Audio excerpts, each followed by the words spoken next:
los que han venido, hacia dónde marcharán. De pureza van vestidos, ropas blancas llevan ya. Es la iglesia fiel, sin mancha ni arruga, que el Salvador redimió. Es la iglesia fiel, sin mancha ni arruga, que el Salvador redimió. Puedes escuchar los cantos que conmueven todo ser. Es el grupo de los santos que al Cordero quieren ver. Es la iglesia fiel, sin mancha ni arruga, que el Salvador redimió. Es la iglesia fiel, sin mancha ni arruga, que el Salvador redimió. No te asusten las tristezas, nunca cedas ante el mal. Triunfarás en tus pobrezas, tendrás gozo celestial. Es la iglesia fiel, sin mancha ni arruga, que el Salvador redimió. Es la iglesia fiel, sin mancha ni arruga, que el Salvador redimió. El pendón de tu alabanza debes hoy enarbolar. En tu rey pon tu esperanza, y el victoria te dará. Es la iglesia fiel, sin mancha ni arruga, que el Salvador redimió. Es la iglesia fiel, sin mancha ni arruga, que el Salvador redimió.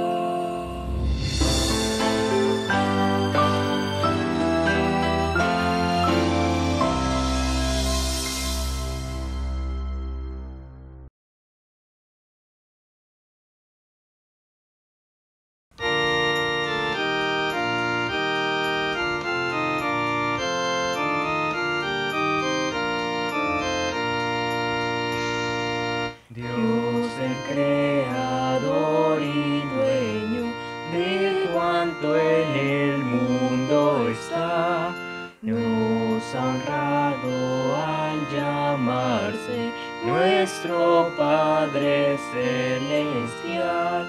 Tiernamente Él nos guía, suple necesidad.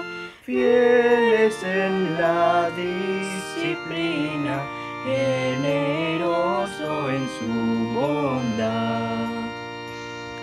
La familia ha formado para nuestro gozo y bien.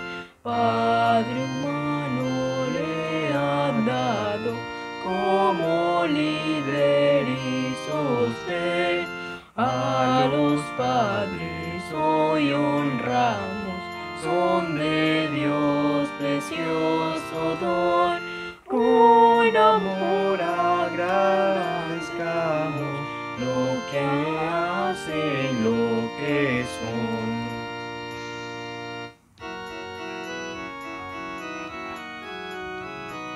Dios concede en tu gracia que los padres hoy aquí cumplan con tus enseñanzas, imitándote a ti. Dales gracia, sabiduría, dales fuerza y amor, que ejemplo y guía sean. Oh, bendícele, Señor.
Muy buenos días a todos, hermanos, hermanas.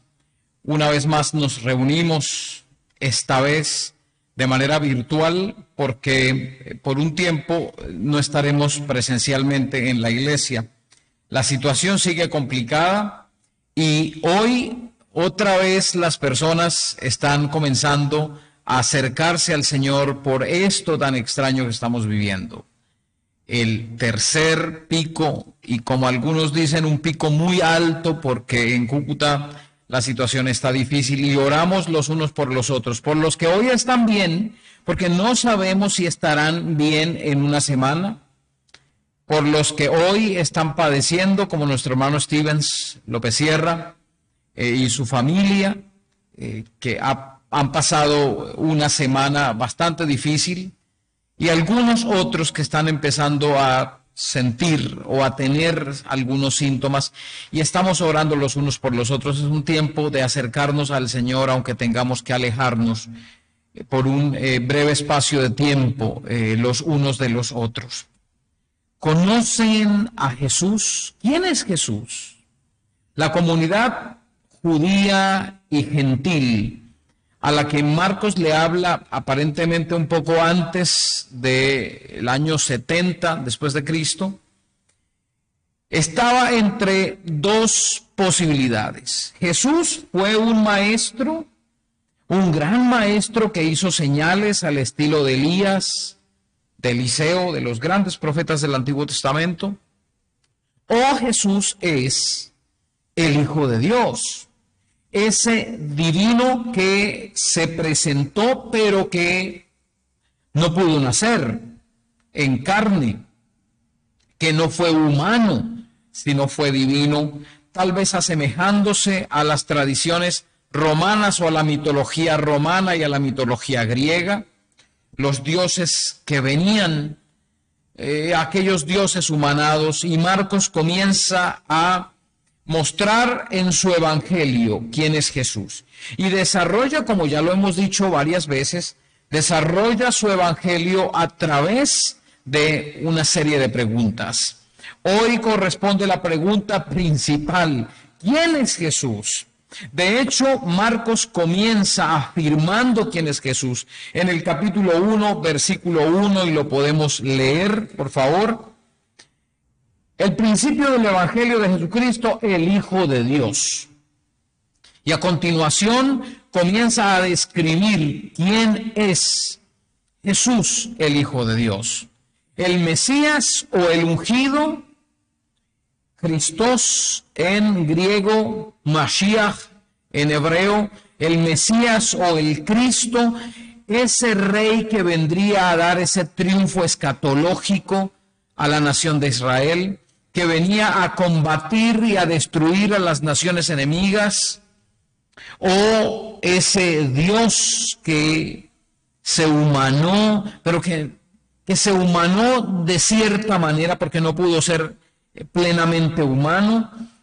Y Marcos comienza a describir a Jesús y comienza a desarrollar las preguntas. ¿Quién es ese Jesús popular que enseña, que hace milagros, que libera?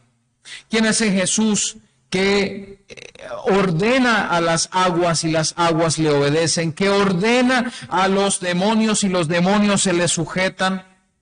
¿Quién es este Jesús que está contradiciendo los mandatos que hemos escuchado por cientos de años, las tradiciones de los ancianos? ¿Quién es ese Jesús? Y hoy desarrollamos la pregunta que está en la mitad del Evangelio. Recordamos que el Evangelio de Marcos tiene 16 capítulos.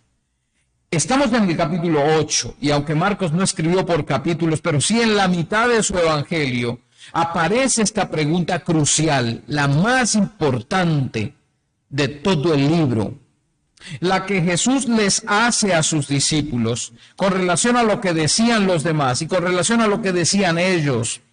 Y en la mitad casi de esta sección, de este capítulo, encontramos la afirmación. Jesús va saliendo de Betsaida y se dirige a otro lugar. Y les invito a leer Marcos el capítulo 8, los versículos 27 al 30. De hecho, vamos a leer hasta el 33 para tener una visión más amplia de este pasaje.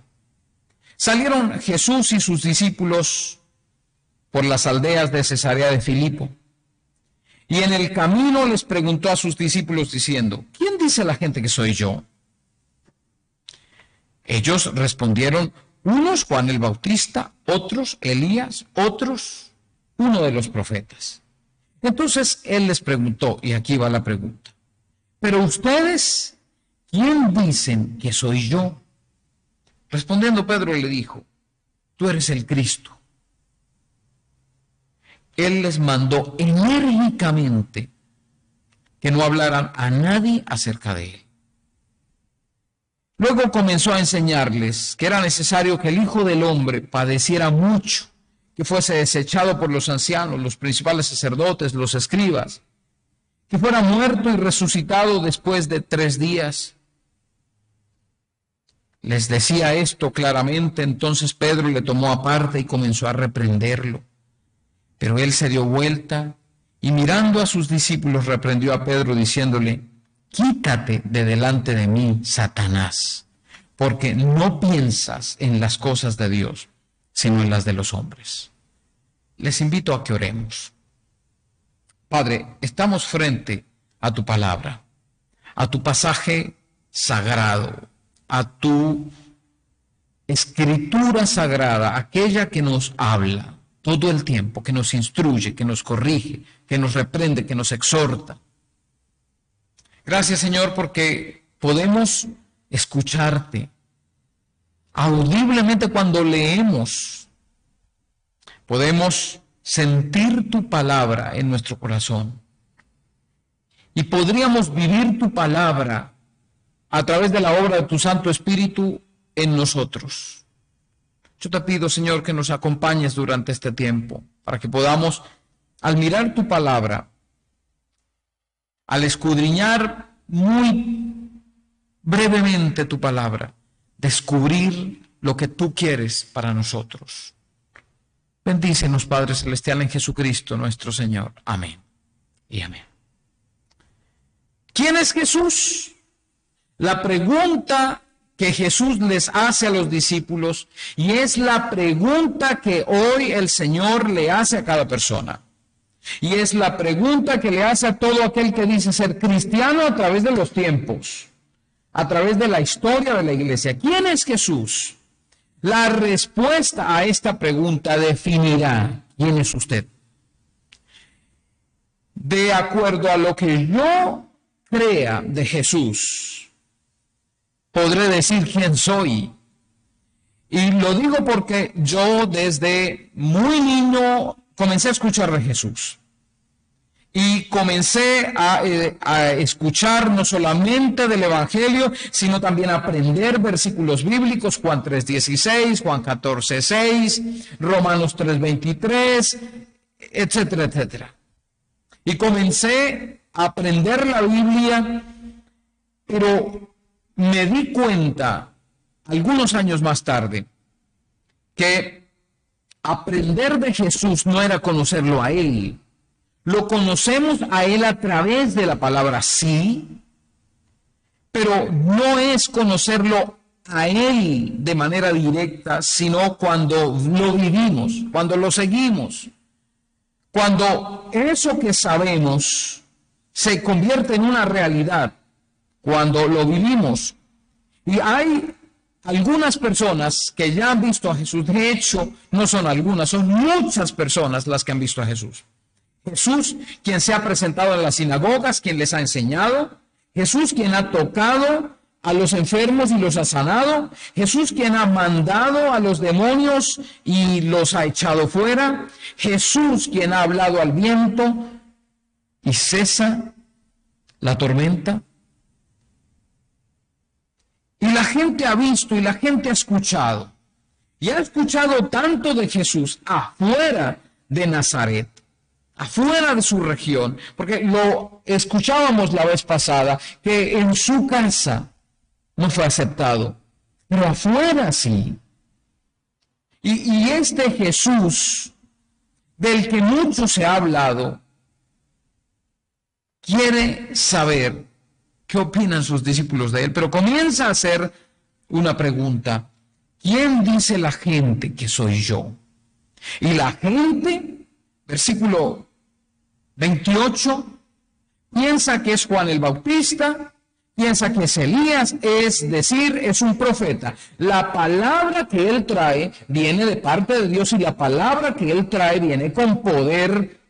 Y es por eso que así como Elías, hay milagros. No es tan poderosa la palabra y golpea tan fuerte que parece que es como Juan el Bautista, el que convence, el que habla del arrepentimiento que el pueblo necesita. Y ante esta situación, los discípulos le dicen a Jesús: mira, la gente piensa afuera que tú eres el Mesías, pero que tú eres un gran orador.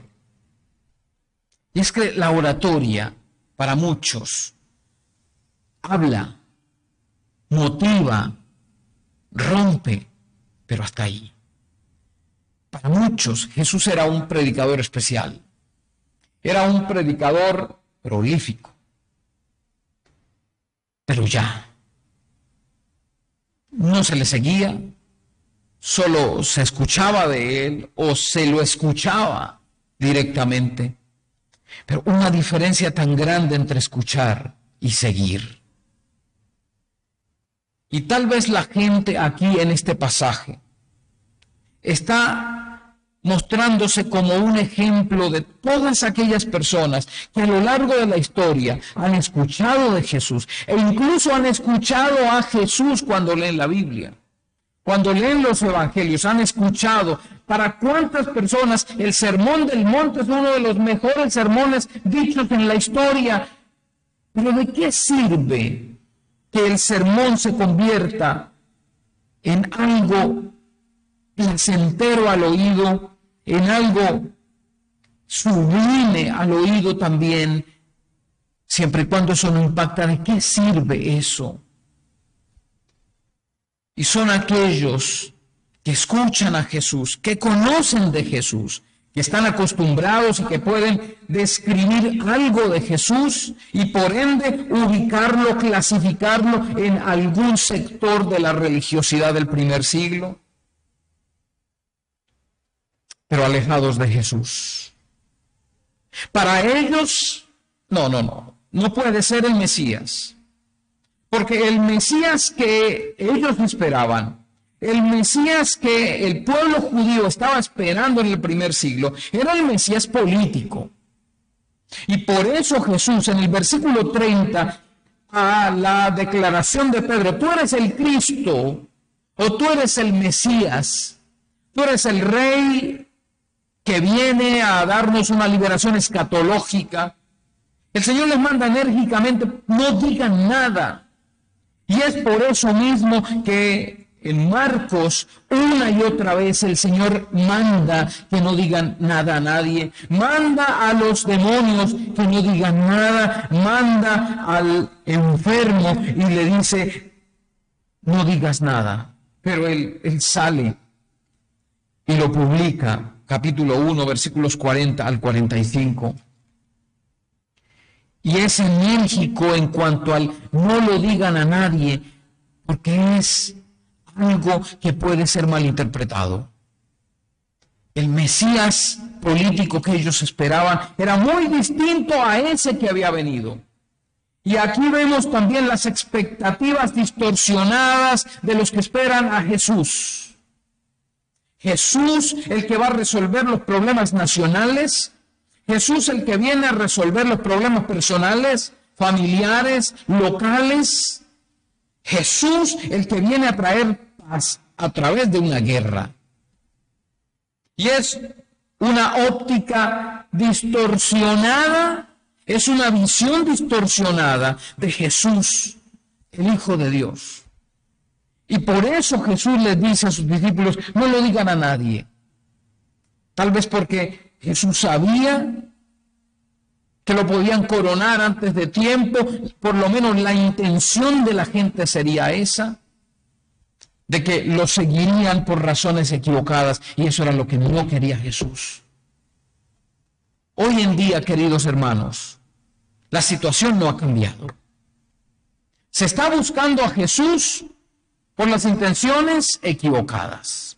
La gente hoy está buscando a Jesús para que le haga un favor. Está buscando a Jesús para que le sane. Está buscando a Jesús para que le saque del apuro. Está buscando a Jesús para que restaure su hogar.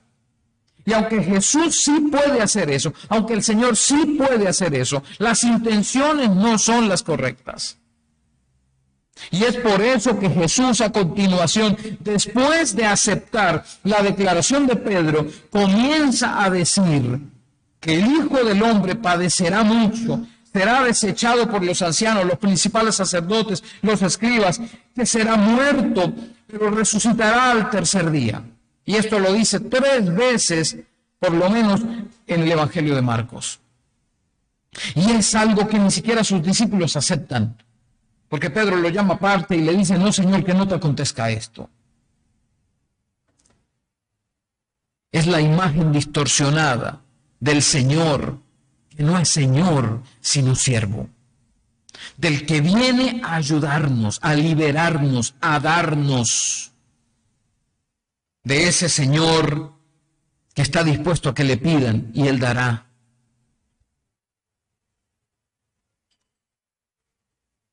Y no hay un contexto de conocimiento, de cercanía. Es ese Dios que quiere ser convertido en siervo para beneficio de los que lo buscan. Y Dios no es siervo de nadie. Aunque Él vino a servir para dar ejemplo de lo que significa el reino. Él vino a servir para mostrar un evangelio distinto, para mostrar un reino distinto, opuesto al del ser humano. Él vino a servir, sí, pero Él no vino a enseñar que Dios es un siervo, sino Él vino a enseñar que el reino de los cielos es invertido en poder, en autoridad, que la autoridad es distinta, para que toda rodilla se doble y le adore a Jesús como Señor. Es ese pueblo que insiste en buscar a Jesús por razones equivocadas. Pero a continuación hay una pregunta más, es la pregunta que el Señor les hace a sus discípulos. Pero ustedes, ¿quién dicen que soy yo? Respondiendo, Pedro le dijo: tú eres el Cristo. Pedro ha escuchado los mensajes de Jesús. Pedro ha visto a Jesús caminar sobre las aguas. Pedro ha visto que Jesús ha dado muestras de ser el Mesías. Él tiene que venir de Dios. Y la declaración con la que Marcos comienza, la ha dicho Pedro. Y Pedro es el maestro de Juan Marcos, según la tradición. Y por eso Marcos conoce lo que sucedió de primera mano. Él ha hablado con el que estuvo allí, con el que dijo y con el que fue reprendido. Pedro lo llama en secreto y le dice que esto no te pase. Hay una intención en Pedro, y es: si tú eres el Cristo, no te puede pasar nada malo. Tú eres el protagonista de esta historia. ¿Cómo que vas a morir? Y es por eso, queridos hermanos, que hoy muchos cristianos siguen la teología, el pensamiento de Pedro, de ese Pedro que estaba allí con Jesús. Que si somos hijos de Dios y si Jesús es Dios, entonces yo soy dueño de todo lo que tiene el Señor. Entonces yo puedo pedir, puedo ordenar, puedo reclamar, puedo exigir, y Dios me lo tiene que dar como si Dios fuera mi esclavo y no mi Señor. Y es el Pedro que es corregido, pero es la iglesia que sigue siendo corregida. Tengan cuidado con pensar que si un hijo de Dios es fiel, no le va a pasar nada. No va a sufrir. De hecho, una de las promesas que el Señor les hizo a sus discípulos fue: en el mundo tendrán aflicción. Y Pedro tiene que conocer a Jesús. Pero no el Jesús que hizo milagros, no el Jesús que habló, que predicó, que enseñó, no el Jesús que se manifestó en toda su gloria. Pedro tiene que conocer a Jesús después de negarlo, después de rechazarlo, después de que escuchó que había muerto y después de verlo resucitado. Es ese Pedro que es confrontado públicamente aquí,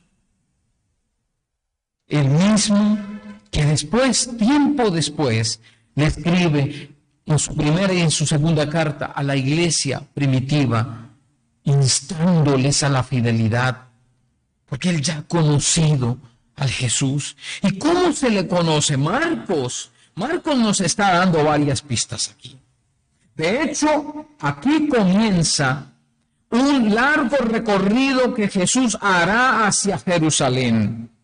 Marcos ha dividido su libro en dos partes. Del 1 al 11 encontramos el ministerio de Jesús entre Galilea, del 1 al 10, ministerio de Jesús en Galilea rumbo a Jerusalén, y del 11 en adelante es cuando Jesús entra a la ciudad, la entrada triunfal, la pasión, muerte y resurrección de Jesús.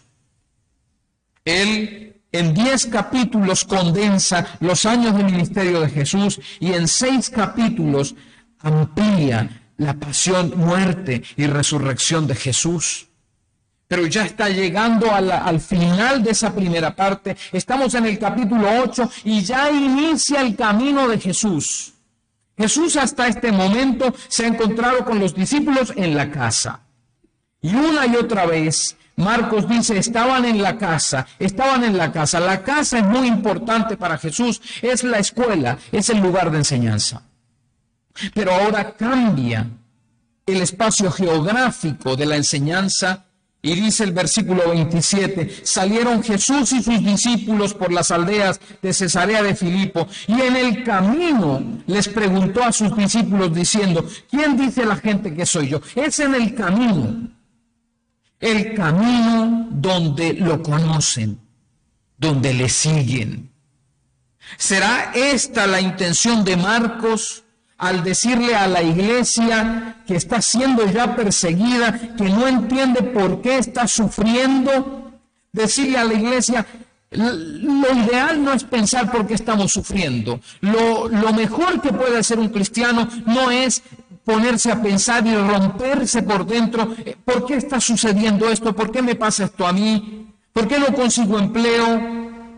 ¿Por qué tengo deudas? ¿Por qué me enfermé? ¿Por qué mi mamá murió? ¿Por qué mi papá murió? ¿Por qué? Si no está siguiendo a Jesús, quien iba camino a la muerte, y la muerte y el sufrimiento y el abandono como parte del plan de Dios, el plan eterno de Dios.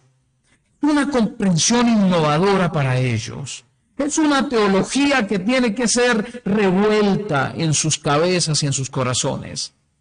Ellos estaban esperando la liberación y como que ahora, cuando por fin está levantándose como Mesías, lo van a entregar, lo van a capturar, lo van a aborrecer, lo van a matar.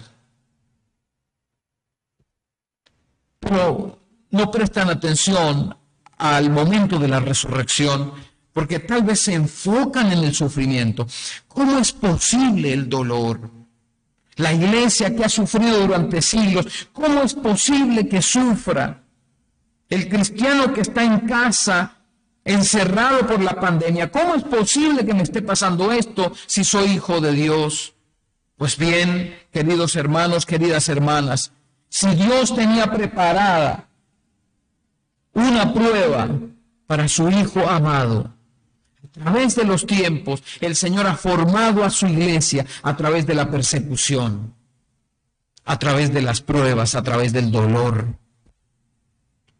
Así que no reclame algo que no va a llegar, que el Señor no ha prometido.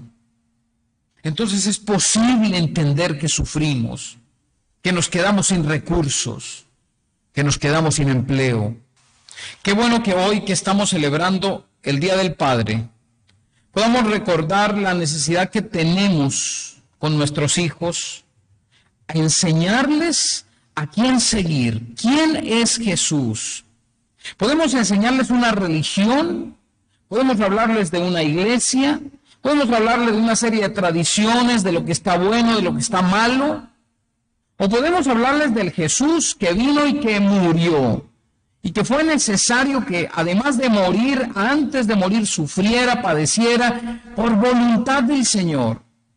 Pero que no se enfocaran en el ahora, en lo temporal, sino en lo eterno, en la esperanza que nos da lo que el Señor le decía al apóstol Pedro y a sus compañeros, que al tercer día resucitaría.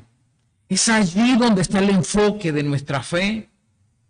No en si sufrimos o no, no en si morimos o no, no es en si rechazamos lo malo y apremiantemente buscamos lo bueno, seguimos lo bueno, declaramos lo bueno, sino que podemos declarar, si es que vamos a declarar algo, que Jesús es el Señor, que el Padre es soberano, y que Él muchas veces, como parte de nuestra formación, nos permite sufrir, padecer, enfermarnos y morir.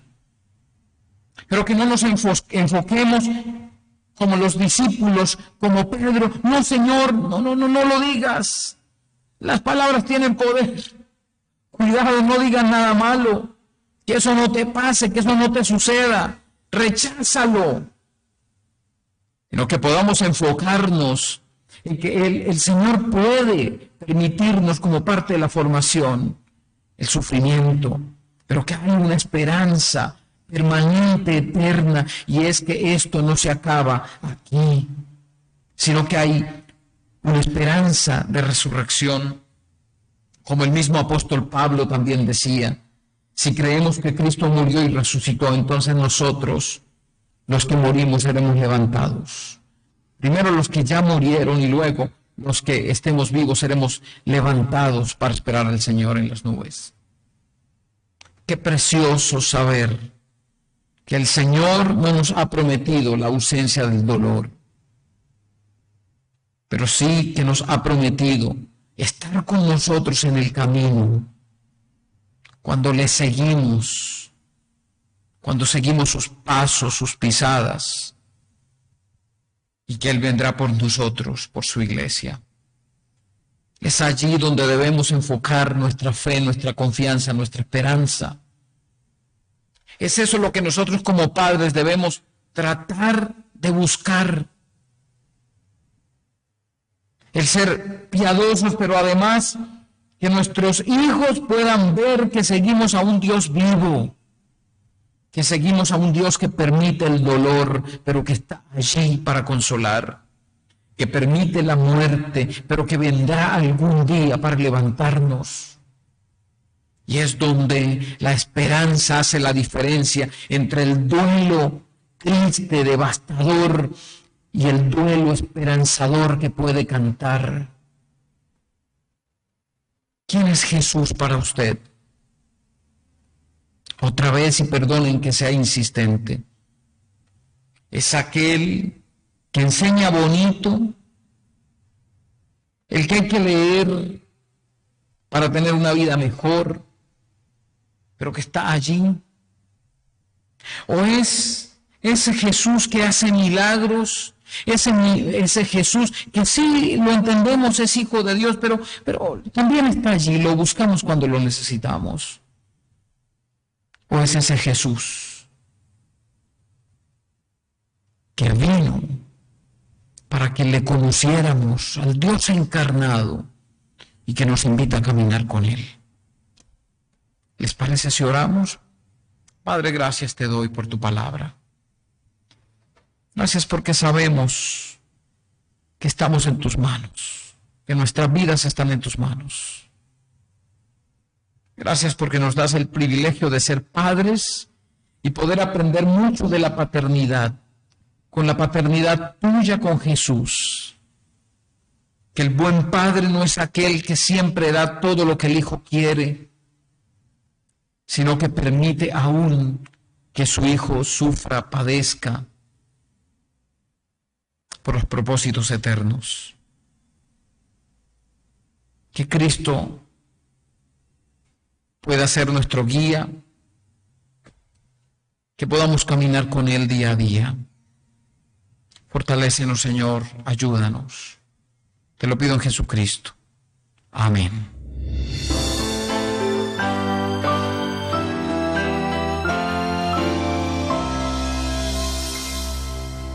Muy buenos días, hermanos. Hoy nuevamente tengo el privilegio de dirigirme a ustedes después de varias semanas de no hacerlo a través de esta sección de anuncios. Es para mí todo un privilegio poder tener esta responsabilidad. Me corresponde entonces compartir lo que debemos tener en cuenta para esta semana del 20 al 26 de junio. Comenzamos como siempre con los cumpleañeros de la semana que terminó ayer. Recordamos a Carlos Orlando Varela, a Daniela Criado Navarro, a Itzamira Alba Trigos, a Frank Arce, a David Duarte Rodríguez y a Timoteo Torres. A cada uno de ellos un abrazo de feliz cumpleaños. También felicitamos y abrazamos a nuestros hermanos Nelson y Marley Duarte Rodríguez. Ellos festejaron un nuevo aniversario de bodas el pasado 15 de junio. Felicitaciones. Los cumpleañeros para esta semana hoy están de cumpleaños el hermano Aníbal Arévalo Duarte, quien se encuentra en Providencia trabajando. Un abrazo grande desde acá. Y también la hermana Sonia Rubio en Cúcuta. Un abrazo para Sonia. Feliz cumpleaños.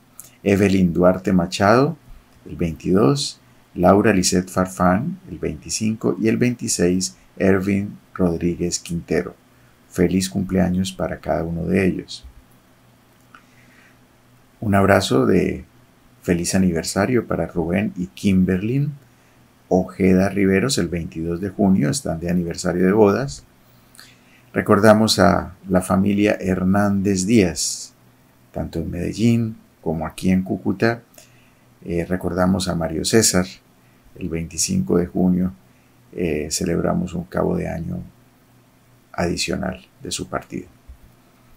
Hoy a todos mis colegas les envío también un abrazo, a todos los que hemos tenido el privilegio de ser padres, en esa difícil labor de ser padres. Feliz día para todos.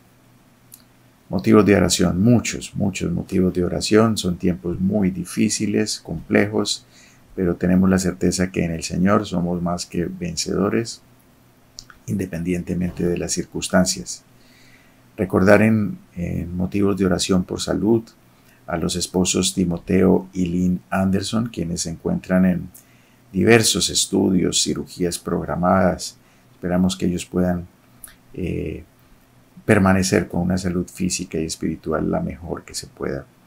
El hermano Stevens López Sierra completa ya varios días enfermo.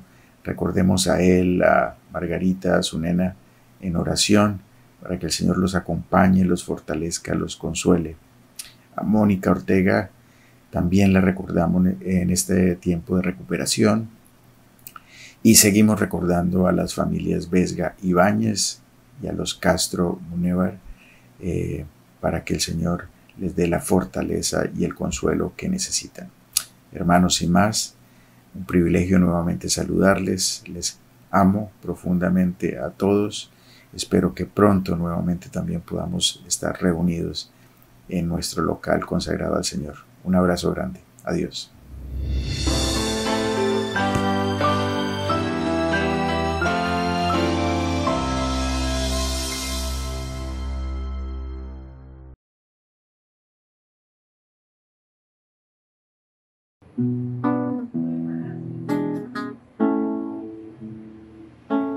Nuestro Dios y Padre eterno, a sus hijos cuida tierno, con amor para siempre, en su seno los protege. En pobreza o abundancia, su fiel provisión alcanza. Aunque pruebas mil asaltan, sus cuidados nunca faltan. Sabe de sus aflicciones, siente sus tribulaciones, les consuela en tristeza y les da su fortaleza.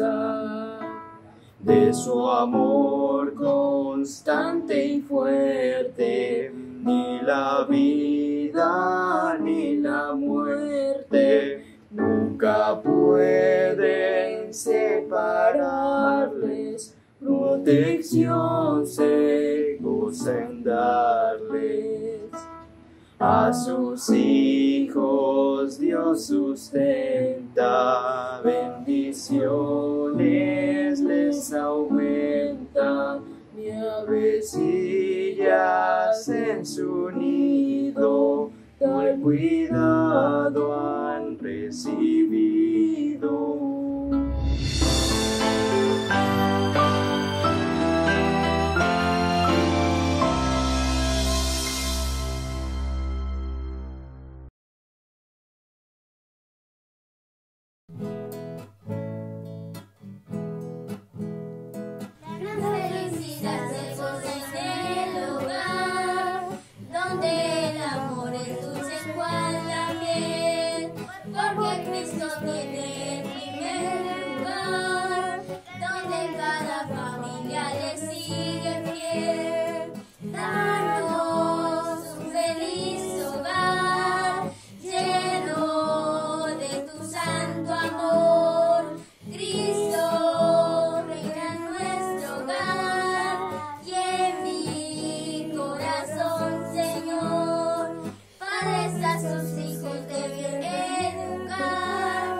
No voy a mentir, serían muchas palabras, pero si tuviera que elegir una sería sobre todo resiliente. Nosotros pensamos que entrega. A mi papá lo describiría con la palabra fiel. Servicial. A mi padre sin duda lo definiría con una palabra que es sacrificio. Honesto y valiente. Solidario. Trabajador y organizado.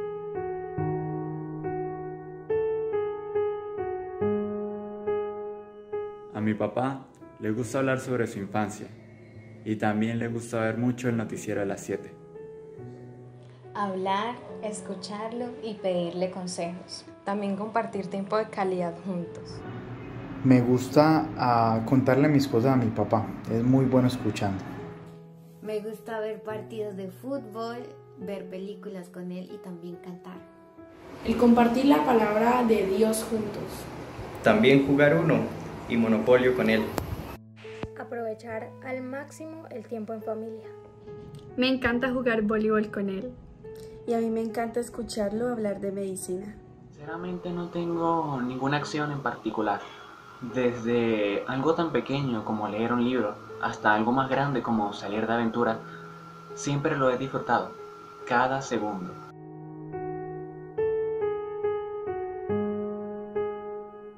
La importancia de mantener una buena relación con Dios. También su cariño y su amor incondicional. Sinceramente, lo más importante para mí ha sido el conocimiento y el aprendizaje que me ha legado día a día, que me ayuda a mejorar como persona. El servir a Dios y a los prójimos. Para mí, el empeño y la dedicación para estudiar la palabra. Mi papá, además de inculcar la palabra de Dios en mí, me deja ese espíritu emprendedor. El legado de mi padre a nuestra familia sería el amor y el servicio al Señor. Ver en su ejemplo un caminar realmente comprometido con el Señor. Su consejo sabio en el momento de tomar una decisión. El legado más especial que me ha dejado mi papá es el servir a mi comunidad con amor y siempre a su disposición. El legado que me ha dejado mi papá es hacer las cosas con amor y poniendo siempre a Dios en primer lugar. Para todos los papás que se han dejado usar por el Señor y que con su ejemplo, ayuda y cariño han logrado transformar la vida de muchos de nosotros. Por esto y mucho más, hoy les deseamos un muy feliz Día del Padre.